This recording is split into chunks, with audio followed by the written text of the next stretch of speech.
Buenas tardes, gracias a todos. Aquí se nos adelantaron unas pocas láminas, vieron un spoiler de la presentación. Por segundo año consecutivo estamos acá con ustedes. El año pasado estuvimos hablando de un contenido bastante enriquecedor que se enfocaba hacia cómo entender la disrupción. Hoy vamos a hablar de un concepto que hemos vivido como empresa y ha sido para nosotros profundamente transformacional, y es este concepto de Value in the Loop que vamos a ir construyendo en conjunto.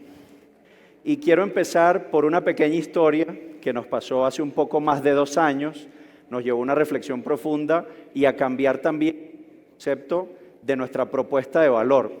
Y eso fue una experiencia que como equipo vivimos, donde perdimos una cuenta importante. Lamentablemente, hace más de 2 años, vivimos un proceso donde nos dimos cuenta de que a pesar de que la implementación fue exitosa, a pesar de que la tecnología era la correcta y que la metodología que aplicamos era suficientemente escalable y robusta, nos dimos cuenta de que no estábamos pensando en el negocio, no estábamos pensando en el valor y no estábamos pensando en la persona que iba a usar la tecnología y cómo la íbamos a ir escalando de la mano con ellos en el tiempo. Probablemente nos enfocamos más en la tecnología que en las personas, y eso nos llevó a la reflexión de entender en qué situación está todavía el entorno de las empresas en esta incorporación de la inteligencia artificial. Eso nos llevó a hacernos una pregunta, es decir, ¿somos los únicos que le está pasando esto? ¿En qué medida esto está afectando a empresas transversalmente? Y lo que vimos es, en un estudio del MIT, que el 95% de las empresas están implementando proyectos fallidos de inteligencia artificial. También nos llevó a una reflexión de entender cuál es el porcentaje donde yo le quiero dar la oportunidad a mis clientes de que estén, en el 95% de las veces o en el 5% de las empresas que hacen las cosas bien. Y allí, pensando en esa reflexión, que obviamente nos llevó a repensar muchas de las cosas que hacemos con un equipo, dimos con el hallazgo clave, que yo creo que lo hemos visto en el último día y medio, y es que las empresas están fracasando en la implementación no por la tecnología, sino porque estamos poniendo quizás a las personas incorrectas en los roles de disrupción tecnológica. Estamos poniendo capas de tecnología sobre procesos que no son sólidos, y al final del día hay una desconexión entre esa tecnología y el área de negocio, ¿ok? Entonces, pensando en eso y pensando en qué estructura queremos como empresa dar a nuestros clientes y a nuestros aliados, también vimos, y ahí citamos a Jim Collins en su libro Good to Great, donde él expone que la tecnología en sí nunca es la causa de la grandeza, sino es un acelerador, ¿ok? Y ese acelerador, si lo vemos en términos conceptuales, no puede ser un acelerador sin visión o sin volante. Disculpen, me voy a poner de este lado que el gráfico está acá. Entonces, un acelerador tecnológico sin una visión no nos lleva a ningún lado. Entonces, cuando Jim Collins en su libro dice cuáles son las empresas realmente exitosas, hizo una indagación de más o menos 5 años, más o menos más de 20 años en data, levantando la información de empresas de Fortune 500 que han sido realmente exitosas, y se dio cuenta que la tecnología solo viene después de tener 4 elementos claves, ¿ok?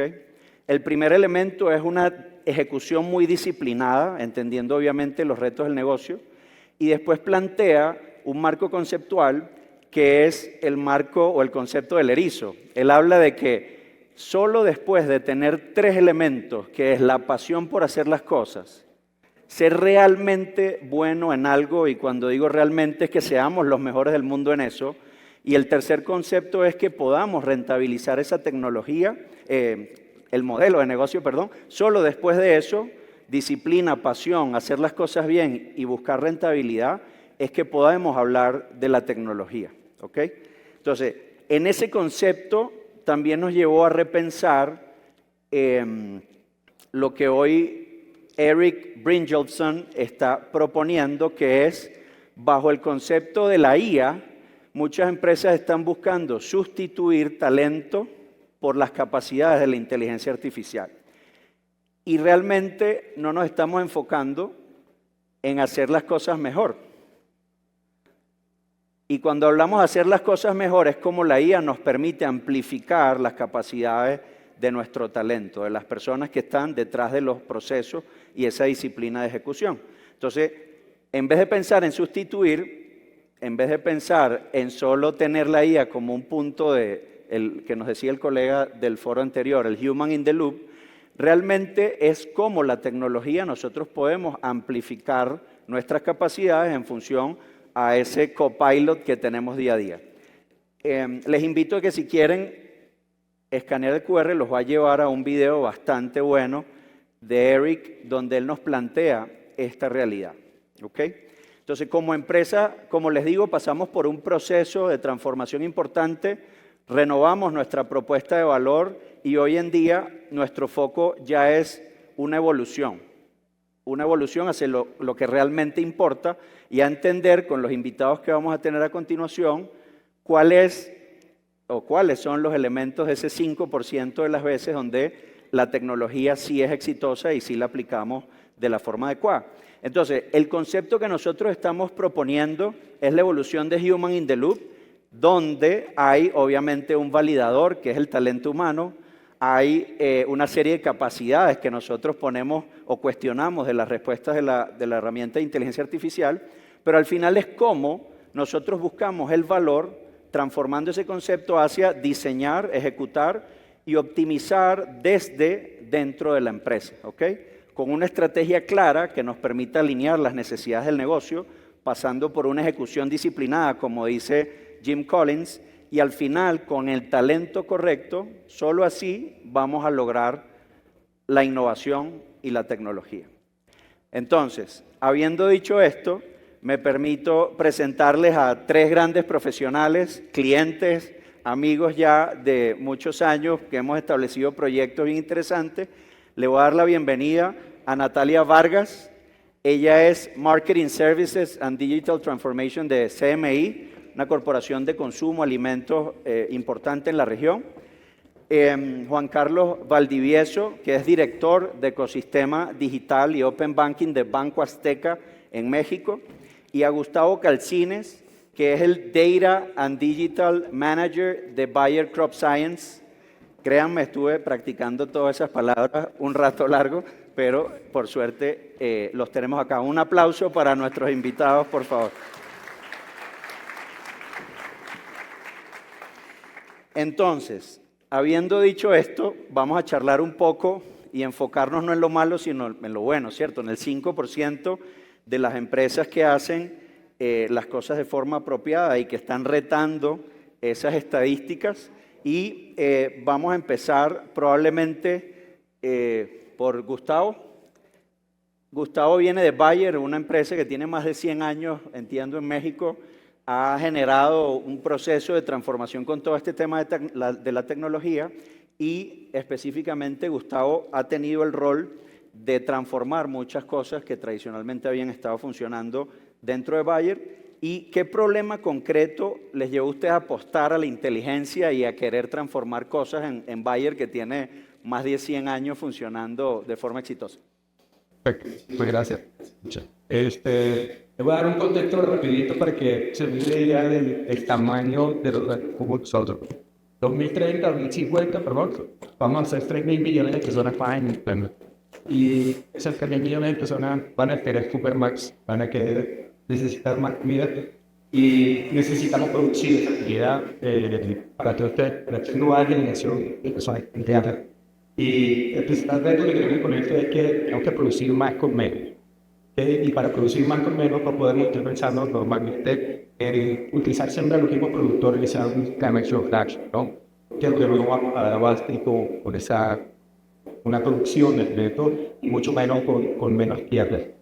Y el foco que tenemos hoy en día está relacionado con smallholder, los nosotros llamamos smallholder, que son agricultores pequeños, muchísimos agricultores que hay hoy en día que hacen una gran cantidad de volumen de instituciones del aire.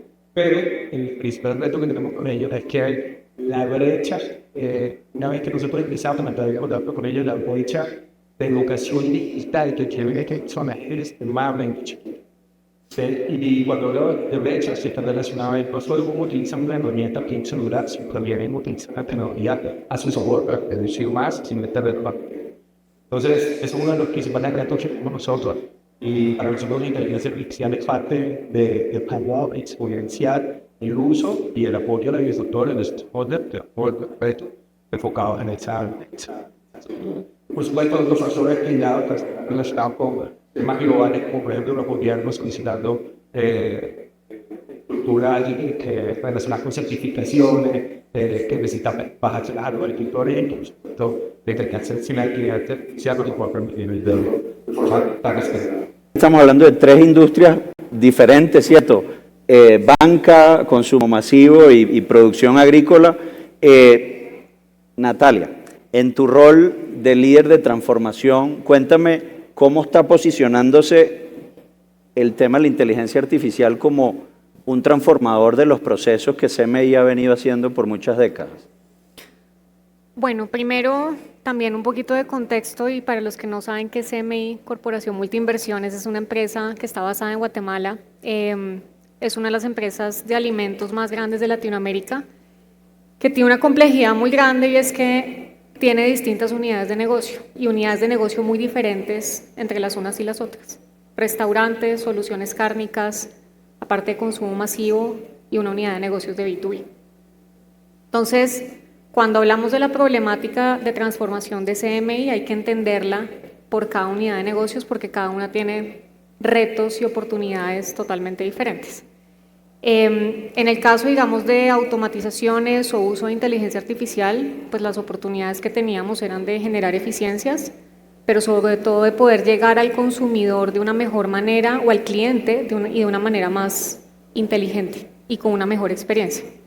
Entonces, si tomamos el ejemplo de de pronto la marca más importante que tenemos nosotros, que es Pollo Campero, domicilios es importantísimo para lo que es QSR, ¿cierto? Entonces, en toda la parte de restaurantes y domicilio, la parte digital empezó a crecer de manera exponencial. De hecho, es el canal que sigue creciendo a doble dígito todos los años, y canales conversacionales como WhatsApp pues tenían una oportunidad de poder ser mucho más eficientes y generar mejor experiencia a los clientes. Y ahí es donde entra el tema, digamos, de inteligencia artificial. Eso es un ejemplo dentro de los múltiples ejemplos que puedo dar, porque de nuevo cada unidad de negocios, digamos, que tiene un reto muy distinto. Si uno lo ve desde B2B es otro mundo, pero ahí fue cuando empezamos a incorporar estos elementos, pero siempre pensando en el cliente y el consumidor, y cómo podemos llegar hacia ellos de una mejor manera, con mejor experiencia, pero de manera más eficiente y más rentable para la compañía. Entonces, esa es como la esencia del reto transversal, si uno lo quiere ver así, pero tiene su particularidad cuando uno tiene que empezar a bajar para cada una de las unidades de negocio. Bueno, un reto nada fácil para una empresa de esa envergadura. Gracias, Natalia. Y hablando de grupos grandes, Juan Carlos, hablábamos un poco más temprano de la envergadura de Grupo Salinas y de ustedes como estructura en el banco, un banco con millones de clientes que atienden día a día con cientos o miles de proyectos, a lo mejor pasando entre las unidades. ¿Cuál fue el reto que te pusieron de confiar en estos procesos de transformación en un grupo como Banco Azteca, Juan Carlos? Sí, gracias por la invitación. El reto, yo creo que para todos, y en mi caso particular ha sido, para el grupo es adaptar procesos tradicionalmente físicos a digitales, ¿no? O sea, llevar al cliente de la parte física a la parte digital sin fricción, ¿no? Sin romper esa expectativa que tiene el cliente de encontrar productos y servicios al alcance de su mano, ¿no? Dos, no ser anticiparnos quizás un poco también de cara al cliente, y tres, estar ahí cuando el cliente lo necesita. El banco tradicionalmente en la parte de servicios financieros en México es un ambiente tremendamente regulado, muy regulado, y la data del cliente se vuelve un tema coyuntural, ¿no? Cómo se maneja esa data, cómo se expone esa data, a quién se expone esa data, y quiénes tienen acceso a eso. Entonces, esto es más allá de la parte tecnológica, está además pues, regulada, y la capacidad de transformación que tiene el banco en este caso a procesos en donde podamos llegar a contextualizar una oferta de algún producto, servicio, alguna necesidad que tenga el cliente, pasando por estas barreras de respetar el acceso a su información,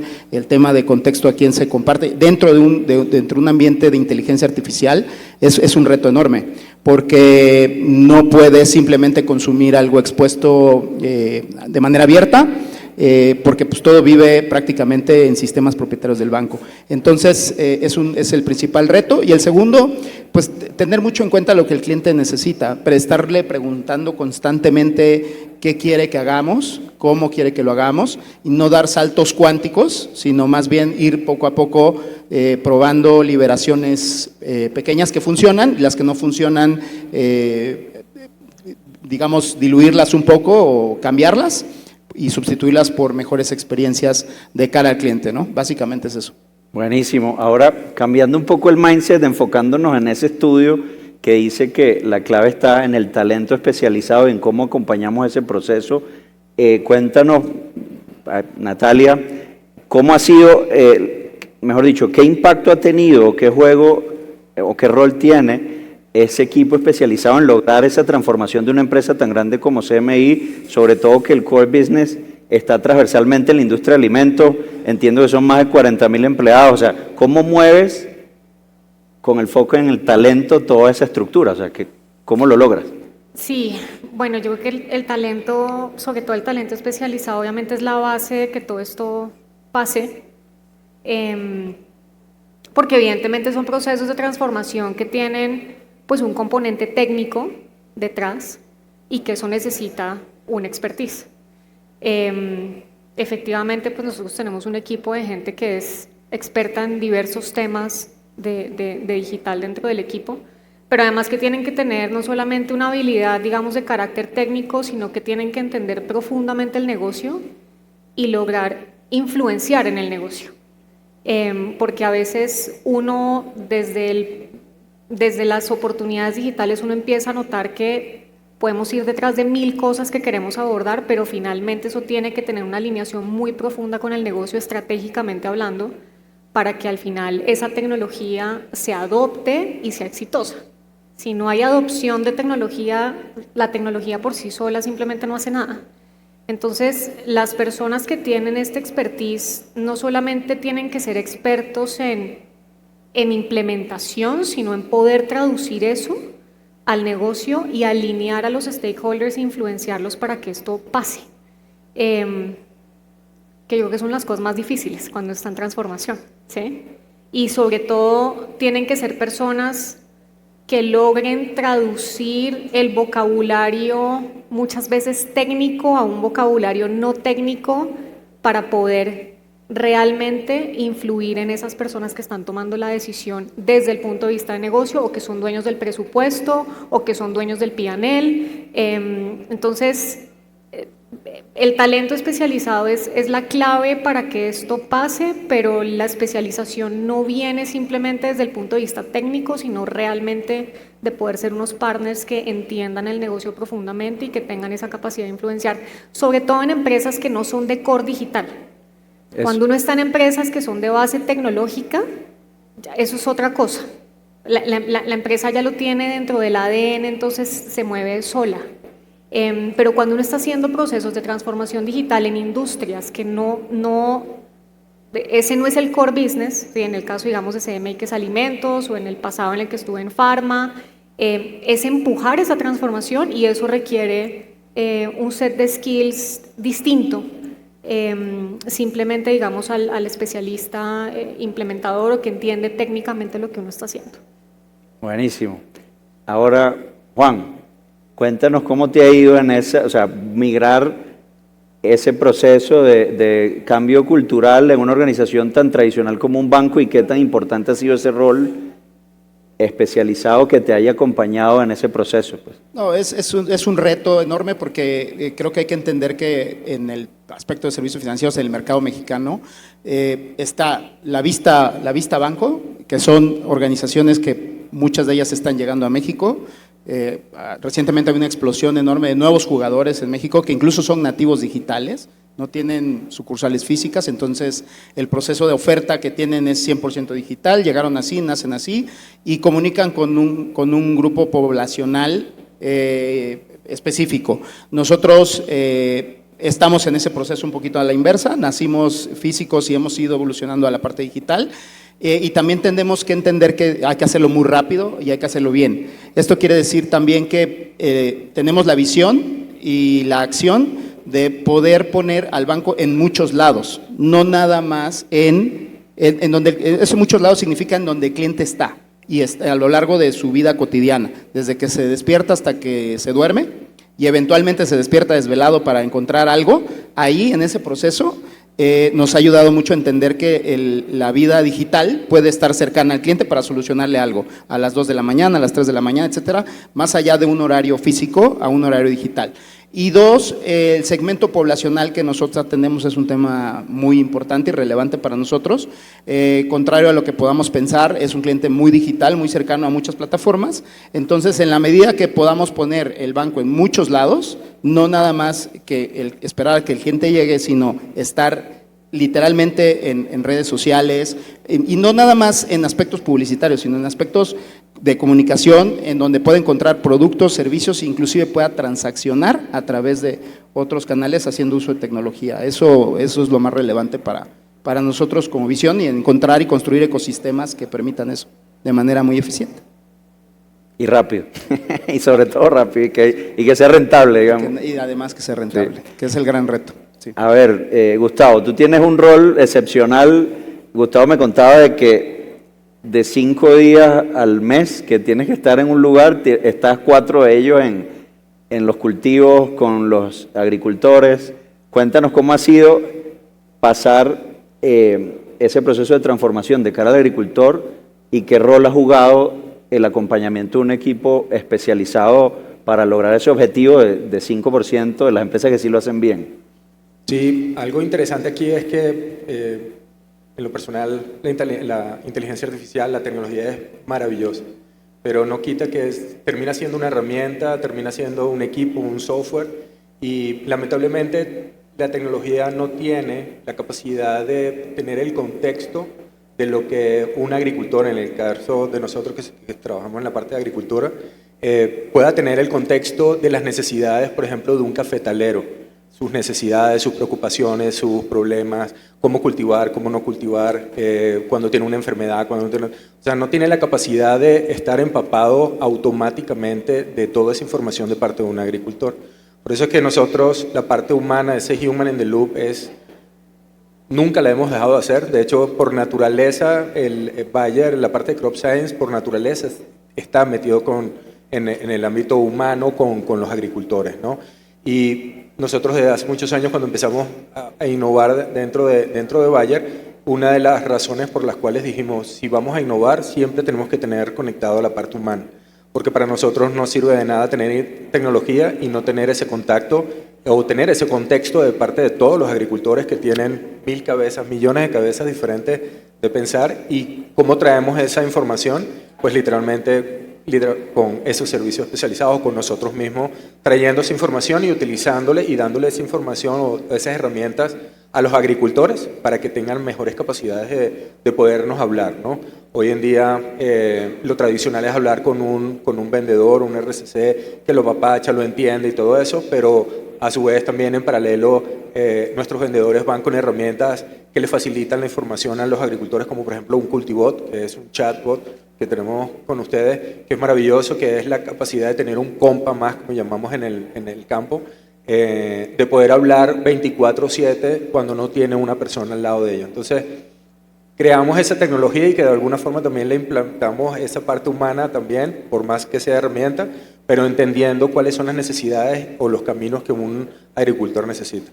Y para nosotros es como una piedra angular dentro de toda la estructura de tecnología, humano siempre, y por una razón también muy particular, es la toma de decisiones que siempre se hacen detrás de la tecnología tiene que ser humana, no tiene que ser esperando que una herramienta nos las dé.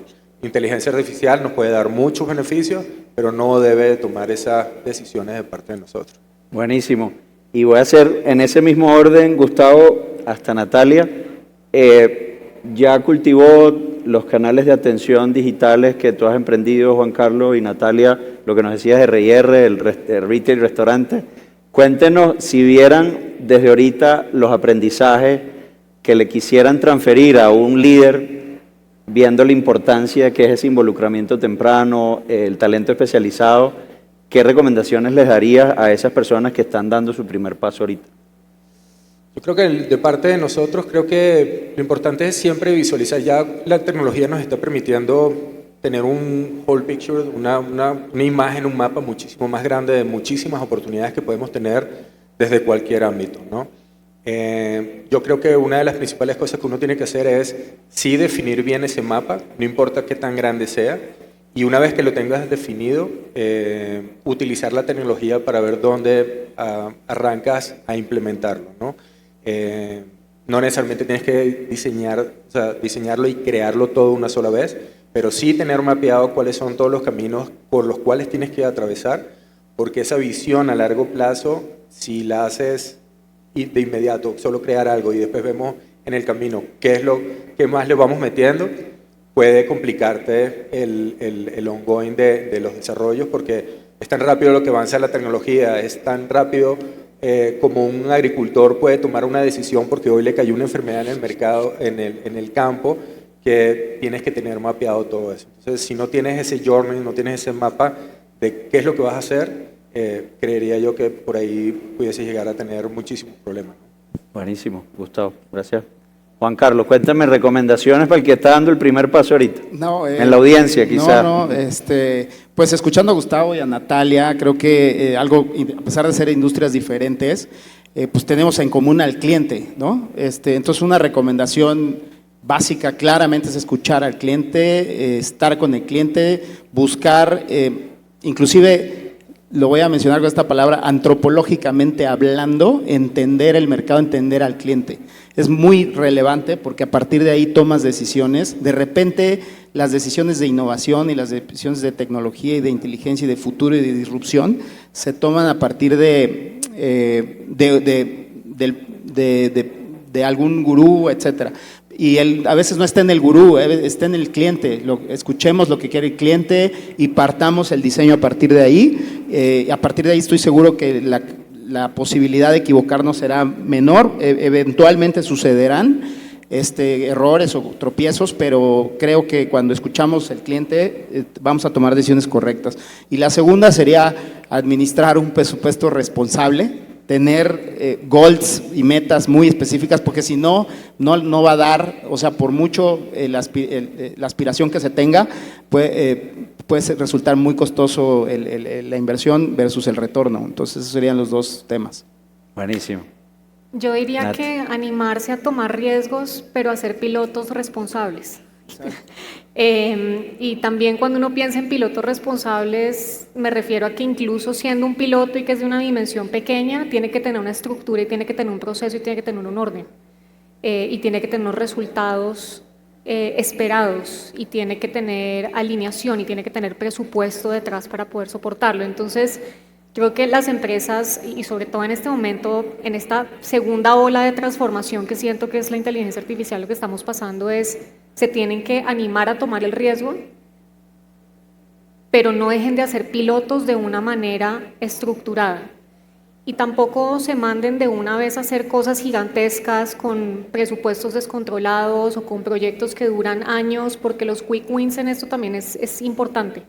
Eso permite ganar credibilidad internamente dentro de la compañía, permite movilizar stakeholders hacia adentro, permite conseguir más presupuesto y conseguir apoyo. Entonces, yo diría hay que tomar riesgos, no podemos quedarnos eternamente en el miedo de lo que a veces da dar estos saltos, y anímense a pilotear, pero hacer los pilotos de manera correcta, para que ese piloto tenga la mayor probabilidad de éxito y eso después habilite los siguientes pasos de un proyecto mucho más grande, que es pues en lo que nos estamos metiendo todos con todo este tema de la inteligencia artificial. Bueno, yo creo que las intervenciones han estado excepcionales. El tiempo ha premiado un poco, pero nosotros felices de acompañarlos en este journey súper vertiginoso de la tecnología. Y el llamado es para ustedes, para que se atrevan, para que en conjunto podamos construir, obviamente, en el ritmo de la tecnología, acelerado, responsable y con resultados, el camino que ustedes necesiten, ¿no? Así que la inteligencia artificial está lista, el tema es si ustedes están listos para atravesar ese proceso. Así que un gusto y muchas gracias por darnos el espacio de la charla con nuestros invitados espectacular. Un aplauso para ellos. Muchas gracias. Creo, hay un par de preguntas, tenemos un espacio, sí, para los speakers. Sí, me gustaría, si les parece, pues abrir al público. Sí. Si tienen alguna pregunta para ok. Podemos compartir. Uno de los micrófonos, sí, aquí. Muchas gracias. Verónica. A ver, hay mucha sabiduría en este panel, así que vamos a ver cómo lo abordamos. Exacto. Sí, buenísimo. Buenas tardes, muchas gracias. Por lo que entiendo, vale, cuando ustedes implementaron este cambio, ¿crearon una división aparte dentro de la organización? Y si me pueden ayudar con el nombre, sería buenísimo. Ok, es una pregunta de estructuras. Entonces, te voy a contar cómo es CMI, pero no quiere decir que esta sea la única manera de operar estructuras, digamos, de este estilo. Mi área en particular ve todo lo relacionado a servicios de mercadeo, o sea, todo lo que necesita marketing, y dentro de eso está marketing digital. Y por consecuencia de transformación, ¿sí? Entonces, es un área transversal que opera muchas cosas relacionadas a marketing, que no me voy a meter aquí en todo ese detalle, pero transformación digital está inmerso en eso porque marketing digital hace parte, digamos, de este equipo. Hay otras empresas que lo tienen diferente.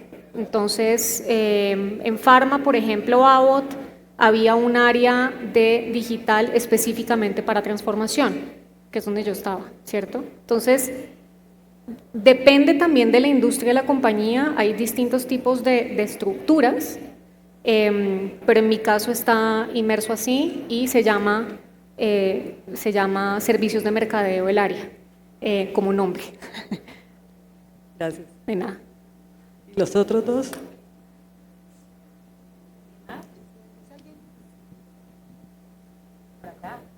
Hola, ¿qué tal? Perdón.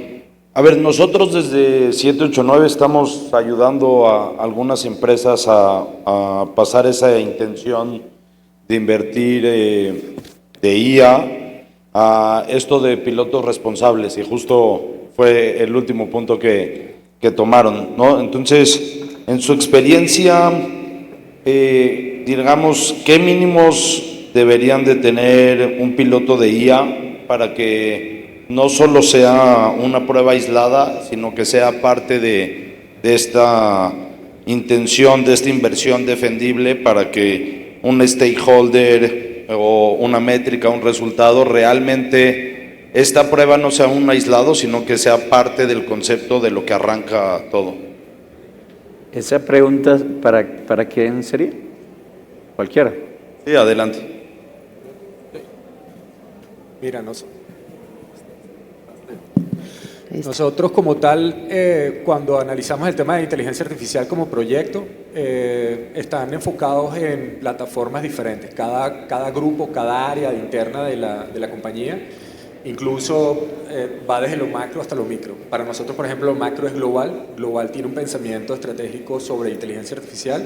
Ellos desarrollan toda su estructura a nivel de cómo nosotros internamente debemos utilizar la inteligencia artificial, y de hecho se crearon plataformas especializadas para nosotros en el uso, como nuestro propio ChatGPT interno dentro de la compañía, alianzas estratégicas con otras infraestructuras, y que luego se bajan, cuando una vez ya nosotros las tenemos integradas a nosotros decidimos en cada una de las áreas, puede ser marketing, en el área de que yo estoy, por ejemplo, Digital and Data, es cómo utilizar esa inteligencia artificial para poderla conectar con las tareas nuestras de cada uno. Después ya si te refieres al tema de, por ejemplo, si quieres analizar un proyecto, como por ejemplo los que venimos trabajando con la gente de Yalutec, cada proyecto tiene una intención, tiene un objetivo a largo, mediano y corto plazo, en donde se evalúa la posibilidad de integrar a la herramienta inteligencia artificial. Un cultivador, por ejemplo, que es WhatsApp, es tecnología de WhatsApp.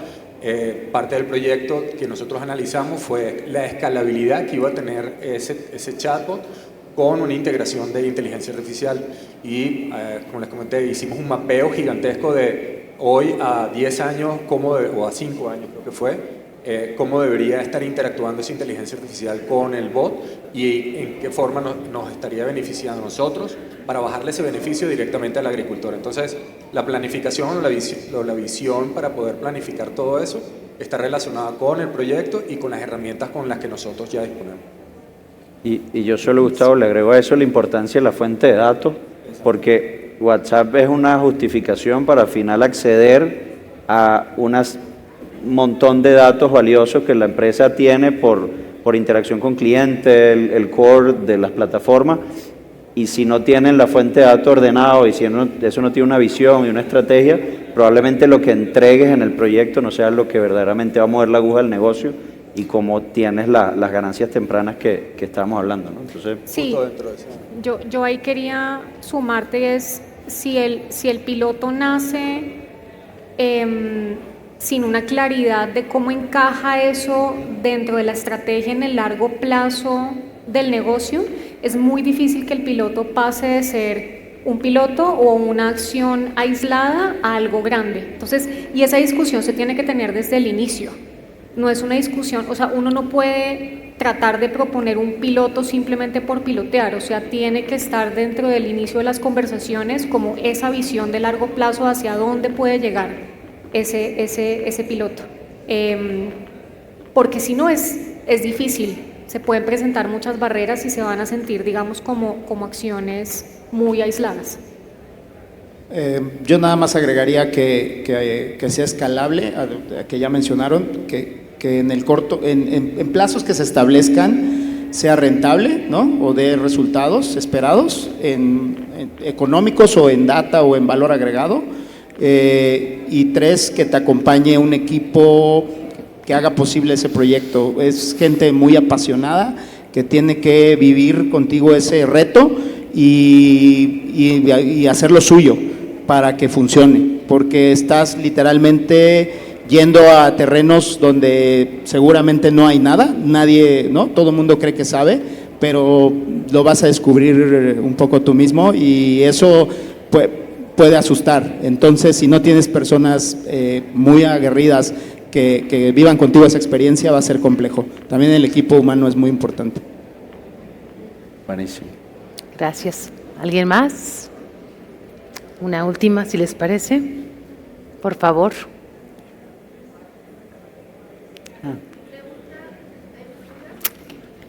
A ver si se escucha, por favor. No, estaba apagado. Ya. Ya. Mi pregunta es, hoy que cada vez más empresas están integrando lo que es la inteligencia artificial a su customer experience, desde su punto de vista, ¿cuáles serían los elementos que no delegarían ustedes dentro de este mapping de sus clientes? ¿Cuáles son estos puntos en donde la inteligencia artificial aún no está sustituyendo la parte cercana con el cliente? Si quieres, yo empiezo con esa parte. En mi caso, no delegaríamos o no la parte de data privada del cliente. O sea, nosotros como industria de servicios financieros entendemos que el valor de la data del cliente es muy elevada. O sea, la privacidad, el saldo de sus cuentas, sus movimientos, dónde está, ¿no? Qué hace, cómo se mueve digitalmente el cliente y cómo se mueve su dinero con él. Entonces, es un tema de mucha responsabilidad, no delegaríamos esa parte. Tiene que haber un consentimiento expreso del cliente para acceder a esa información y pues en temas de capas de inteligencia artificial hay que ser muy cuidadosos, al menos en la parte de servicios financieros. Eso es lo que yo agregaría. Gracias. Sí, yo solo sumando un punto adicional a eso, yo creo que hay una parte que es muy difícil de delegar a IA en esto y es, hay ciertas interacciones con el cliente que necesitas que sigan siendo humanas. Digamos que hay temas que pueden ser o problemáticas o necesidades que van con una carga emocional adicional que necesitas un ser humano del otro lado y que es muy difícil de delegarle a IA. Entonces, yo creo que uno tiene que tener muy claro cuáles son esos niveles de atención que uno puede delegar en la inteligencia artificial, pero hay un pedazo de eso el mundo en este momento no está listo para eso y puedes generar muchísimo rechazo a la persona o al cliente o al consumidor que tienes del otro lado. Entonces yo creo que hay cosas básicas que se pueden entregar a la inteligencia artificial, pero un problema crítico con un cliente nunca lo vas a poder soltar a la IA. O sea, eso tiene que pasar a una persona. Gracias. Y yo para cerrar, creo que voy a resaltar lo que dije hace un rato, es toma de decisiones. Las tomas de decisiones no se le puede dar a una inteligencia artificial. La toma de decisiones tiene que ser humana, tiene que estar relacionadas con todo el contexto que uno sacó del mercado y con la ayuda de la inteligencia artificial, sí ayudarnos a tomar esas decisiones, tener una mejor visión de posibles escenarios, que eso para la inteligencia artificial es algo increíble.